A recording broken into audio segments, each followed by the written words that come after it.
Hello everyone. Today we will discuss MCQs and quantum mechanics. Part 1 में हमने matter wave और de Broglie के 30 question discuss किए थे। तो उसी सीरीज में आगे question number 31 is the de Broglie wave are. De Broglie wave are electromagnetic. ये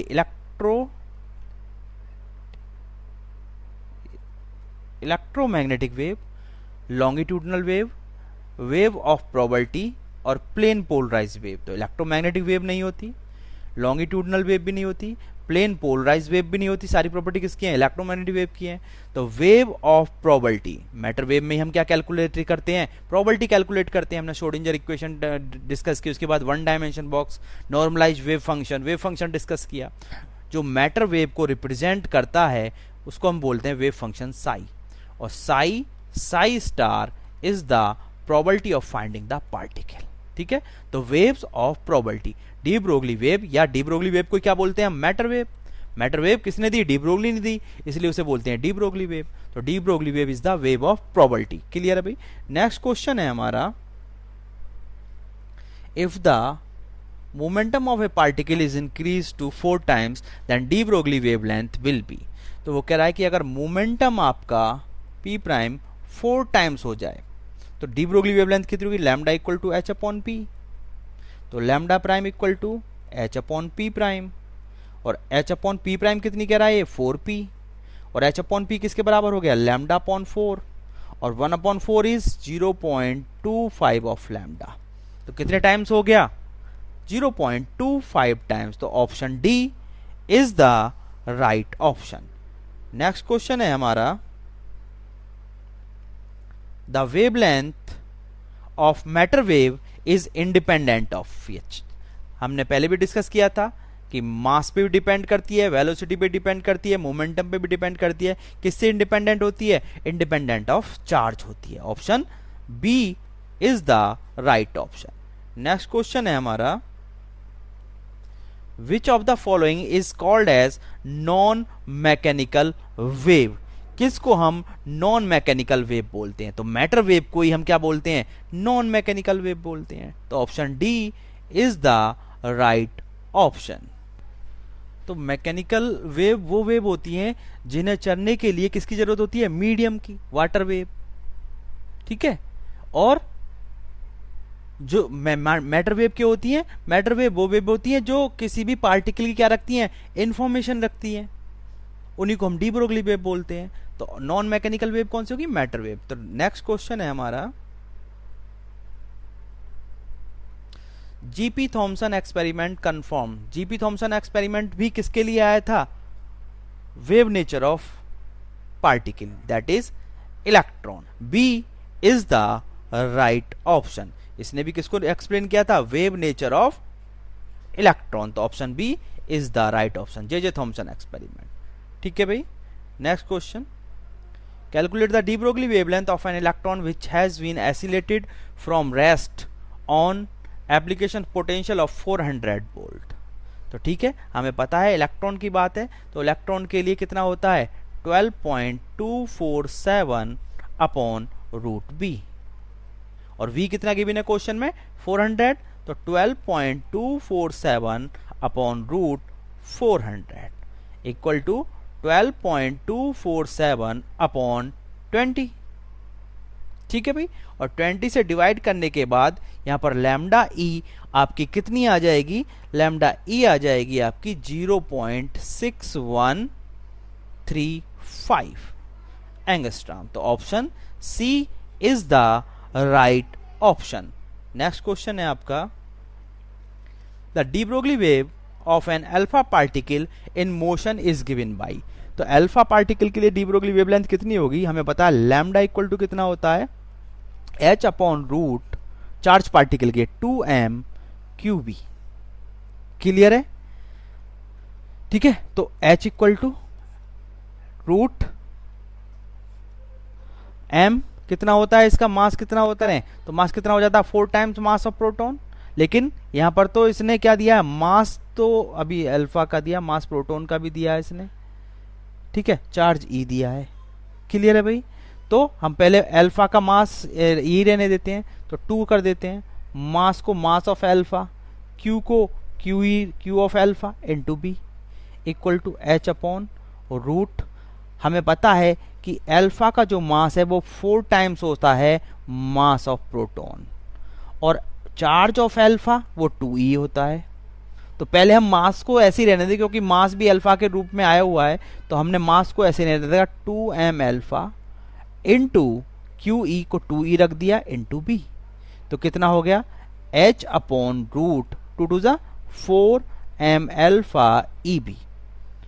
तो कौन सा ऑप्शन है? Option C is the right option. वो अल्फा का भी मास रख के, मास का अल्फा का मास भी रख के पूछ सकता था ऑप्शन, तो कितना हो जाता? 4m रख देते, तो 4 4 जा 16 एम पी ई बी। तो 4 को बाहर भी ले सकता था, तो 16 को हटा देता, 4 को बाहर ले लेता, 4 4 जा 16। तो इस तरह से भी वो इसको पूछ सकता था। क्लियर है भाई? तो नेक्स्ट क्वेश्चन है हमारा, the speed of an electron having wavelength of 10 to the power -10 metre. यानी कि एक इलेक्ट्रॉन है जिसकी वेवलेंथ है आपका 10 टू द पावर -10 मीटर, यानी कि लैम्डा इक्वल टू कितना होता है हमारा? h upon P. हमें तो स्पीड निकालनी है, तो h upon M B. Clear है भाई? तो वेलोसिटी कितनी हो जाएगी? वेलोसिटी हो जाएगी इसकी h upon M lambda. Clear है? h की value 6.6 into 10 to the power -34 upon n, कौन सा पार्टिकल दिया है? इलेक्ट्रॉन, तो mass of electron 9.1 into 10 to the power -31 into lambda 10 to the power -10। जब इसे सॉल्व कर लोगे तो सॉल्व करके आपको मिल जाएगा 7.25 into 10 to the power 6 metre पर सेकेंड। क्लियर है भाई? तो option D is the right option. ठीक है भाई, नेक्स्ट क्वेश्चन देखते हैं। नेक्स्ट क्वेश्चन है हमारा, energy of A proton of wavelength 6600 angstrom is. तो एनर्जी पूछी है, लैम्डा दिया है। लैम्डा कितना दिया है? 6600 एंगस्ट्रॉम। लैम्डा इक्वल टू कितना होता है एनर्जी की टर्म में? h upon root 2me। तो root 2me equal to h upon lambda. तो 2me equal to H square upon lambda square. ठीक है, तो E इक्वल टू कितना हो गया आपका? H square upon lambda square 2m। h की वैल्यू रख दो 6.6 into 10 to the power -34। 2 particle कौन सा है? फोटोन है, तो 1.67 into 10 to the power -27 into lambda. Lambda कितना दिया है? 6600 इंटू 10 टू द पावर -10 का होल स्क्वायर। ठीक है भाई, इसको आप सॉल्व कर लोगे तो सॉल्व करके आपको कितना मिल जाएगा? 3 into 10 to the power -19 joule. तो option D is the right option. Clear है भाई? नेक्स्ट क्वेश्चन देखते हैं। Wavelength of a gas particle of mass m in which is in a box at temperature T correctly represented by. तो हमें पता है lambda equal to होता है h अपॉन एम बी, और काइनेटिक एनर्जी किसी टेम्परेचर पे कितनी होती है? काइनेटिक एनर्जी होती है 3/2 kT, और ये किसके बराबर हो जाती है हमारी? Half M B square. तो 2 से 2 कैंसिल आउट हो गया, तो M B square equal to कितना आ गया? 3 kT। हमें तो एम बी चाहिए, तो हमने एम से इधर मल्टीप्लाई कर दी, एम से इधर, M square V square equal to 3m kT। तो एम बी इक्वल टू कितना आ गया? Root 3m kT। यहां पर वैल्यू पुट कर दो, तो lambda in terms of temperature कितनी आ जाती है? h upon root 3m kT। तो option D is the right option. Next question है हमारा, if a Planck constant were larger than its present value, then the de Broglie wavelength associated with the matter particle would have been। वो कह रहा है कि lambda equal to कितना होता है हमारा? h upon P. और वो कह रहा है कि जो प्लांक कांस्टेंट है h, अगर इसकी वैल्यू इंक्रीज करा दें, अगर हम लैम्डा एच को, प्लांक कांस्टेंट एच को इंक्रीज कर दें तो लैम्डा पे क्या इफेक्ट पड़ेगा? अगर आप एच को इंक्रीज करोगे तो लैम्डा भी क्या होगा? इंक्रीज करेगा। अगर वो एच को डिक्रीज करोगे तो लैम्डा भी क्या करेगा? डिक्रीज करेगा। तो क्या हो जाएगा? लार्जर। तो option A is the right option. Next question है हमारा, a material particle with a rest mass m0 is moving with the speed of light c, then the de Broglie wavelength associated will be given by। तो इसकी D Broglie wavelength कितनी होगी? हमें पता है D Broglie wavelength कितनी होती है? Lambda equal to H upon M B. लेकिन यहां पर क्या कह रहा है? रिलेटिविस्टिक पार्टिकल है, सी वेलोसिटी चल रहा है, तो एम इक्वल टू कितना हो जाएगा हमारा? M not upon root 1 minus V square upon C square. और v इक्वल टू सी है तो एम नॉट कितना होता है? v इक्वल टू सी का एम नॉट 0 होता है, एम नॉट 0 होता है। तो लैम्डा इक्वल टू कितना हो जाएगा बच्चों हमारा? लैम्डा इक्वल टू हो गया h upon M nought B into root 1 minus V square upon C square. और एम नॉट जब v इक्वल टू सी से चल रहा है तो एम नॉट 0, तो लैम्डा इक्वल टू कितना हो जाएगा? इनफाइनाइट। तो option D is the right option. ठीक है भाई। तो नेक्स्ट क्वेश्चन है हमारा, a proton and alpha particle are oscillating through the same kinetic energy, the ratio of their de Broglie wavelength. Proton है और एक अल्फा पार्टिकल है, उनकी काइनेटिक एनर्जी सेम है, E alpha equal to E P. तो उनकी D Broglie wavelength में क्या रिलेशन होगी? तो lambda equal to in terms of energy कितना होता है? H upon root 2m E. ठीक है। तो L lambda P equal to कितना हो जाएगा? H upon root 2m/p E. ये तो कांस्टेंट है। लैम्डा अल्फा इक्वल टू कितना हो जाएगा? H upon root 2m alpha e. और अल्फा एम अल्फा कितना होता है? 4 टाइम्स ऑफ प्रोटॉन। तो ये कितना आ गया? Lambda alpha equal to H upon 4 2 बाहर आ गया, 2 अपॉन 2m/p। और h अपॉन रूट 2m/p किसके बराबर हो गया? Lambda p। तो lambda alpha equal to lambda p upon 2। तो किस किस का रेशियो पूछा है उसने? The ratio of de Broglie wavelength proton and alpha particle. तो lambda p upon lambda alpha equal to कितना हो जाएगा? 1 अपॉन 2। ये दोनों ऑप्शन सेम कर दिए, तो इसमें एक ऑप्शन कितना हो जाएगा? 1:2। ठीक है। तो ऑप्शन कितना हो जाएगा? अल्फा पार्टिकल प्रोटॉन और अल्फा पार्टिकल की कितनी आ जाएगी आपकी? नहीं भाई, प्रोटॉन अल्फा पार्टिकल 2:1 आएगी ना, 2/1 आएगा। सॉरी गलती होगी। तो option B is the right option. Clear है भाई। नेक्स्ट क्वेश्चन है हमारा,